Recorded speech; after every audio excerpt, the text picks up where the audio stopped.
নমস্কার বন্ধুরা, চলে আসলাম আবার। দেখুন আজকে আমরা আরেকটি ছিপ সহজে তৈরি করব বাড়িতে। তো আমাদের অ্যাকচুয়ালি অসুবিধা হয় এইটাই বন্ধুরা, যে আমরা বাড়িতে ছিপগুলো কি করে বানাবো। যারা নতুন বন্ধুরা আছেন বিশেষ করে তাদের অনেক অসুবিধা, কিনতে হয় অনেক দাম, দোকানে গেলে অনেক দাম লাগে। তো আজকে আমরা নতুন বন্ধুদের জন্য একটি ছিপ কি করে সহজে বাড়িতে বসে বানাতে পারে, মানে রিং পরাতে পারে, সেই জিনিসটা দেখাবো। তো এটা করার জন্য আমাদের সবার প্রথম যে কোনো আঠা চাই, ফেভিকুইক হলেও হবে। আমরা বন নিয়েছি এটা। হ্যাঁ দেখুন বন্ধুরা, তো দেখুন কি করে আমরা খুবই সহজে ছিপটা রিং পরিয়ে নেব। দেখতে পাচ্ছেন সাইডে আঠা ছিল, আঠাটা একটু ভরিয়ে রিংয়ে এই যে দেখুন আস্তে করে রেখে দিয়েছি, ধরে নিয়েছে। দেখুন বন্ধুরা, খুবই সুন্দর একদম। আপনাদের যদি ফেভিকুইক থাকে ফেভিকুইক দিতে পারেন, আমি বন দিচ্ছি। তারপরে এরকম সুতো রিংয়ের একদম সুতোটা যে পেঁচাবেন বন্ধুরা, আমাদের দেখুন করতে করতে অভ্যাস হয়ে গেছে, যার জন্য আমরা জোরে জোরে পেঁচিয়ে নিচ্ছি। তো আপনারা যারা করবেন, প্রথম যারা করবেন নতুন বন্ধুরা, তারা এইভাবে সুতাটা পেঁচিয়ে জাস্ট একটু আঠা দিয়ে দিবেন। হ্যাঁ বন্ধুরা, একটু আঠা দিয়ে দিবেন। এরকম একটা ব্লেড বা কিছু একটা নিয়ে নেবেন, কেটে নেবেন। প্রথম পার্টটা হয়ে গেল, এবার আমরা 2 নম্বর পার্টটি লাগিয়ে নেব বন্ধুরা। হ্যাঁ একদম সেম প্রসেস দিয়ে করব।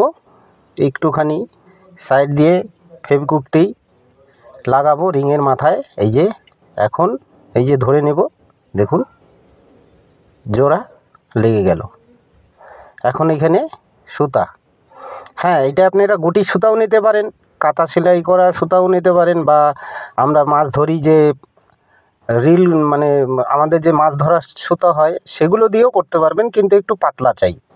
পাতলা হলে ফিনিশিংটা ভালো আসে, খুবই সুন্দর ফিনিশিং হবে। এটা সুতার কোনো ভেদাভেদ নাই যে আপনারা এই সুতা দিয়েই করতে হবে। তো এখানে আমাদের গুটির সুতা দিয়ে আমরা করছি। তো গুটির সুতা দিয়ে করলে পরে কি হয়, একই রেজাল্ট খুবই ভালো বন্ধুরা, সহজে ভাঙবে না।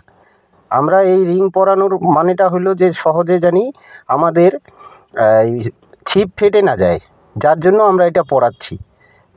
আর আমাদের হুইলটা জানি আমরা লাগাতে পারি নিচে, যার জন্য আমাদের সুবিধা হয় সুতোটা আসা যাওয়া করার জন্য। আর যারা নতুন আছেন তাদের জন্য তো এটা খুবই দরকারি। এইটা থাকলে পরে আপনাদের ছিপ সহজে ভাঙবে না বন্ধুরা, একদম সহজে ছিপ ভাঙবেই না। এই যে দেখুন আবার আঠা দিয়ে দিচ্ছি।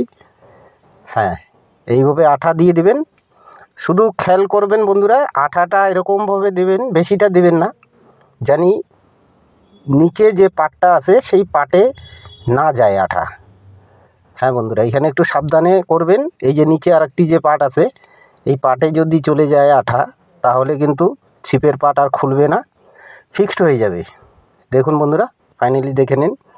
খুব সুন্দর করে আমি দোকানে বসলাম, বন্ধুর দোকানে এসেছি, আমাদের এখানে এসে আমরা একটা কমপ্লিট করে নিলাম। এই যে দেখুন খুব সহজে করেছি বন্ধুরা, আপনারাও এইভাবে সহজে বাড়িতে বসে একদম দেখুন খুবই সুন্দর হয়েছে। এটা আমরা যখন একটু এই সুতোগুলো কেটে দেব, দেখতে আর একটু বেশি সুন্দর লাগবে। তো আপনারা যে কোনো দিয়ে কেটে কুটে বানাতে পারেন, কোনো অসুবিধা নেই। হ্যাঁ বন্ধুরা, দেখতে পাচ্ছেন খুব সুন্দর ছিপ আমাদের রেডি হয়ে গেছে। তো বন্ধুরা, ভিডিওটি যদি ভালো লাগে অবশ্যই একটা লাইক দিবেন।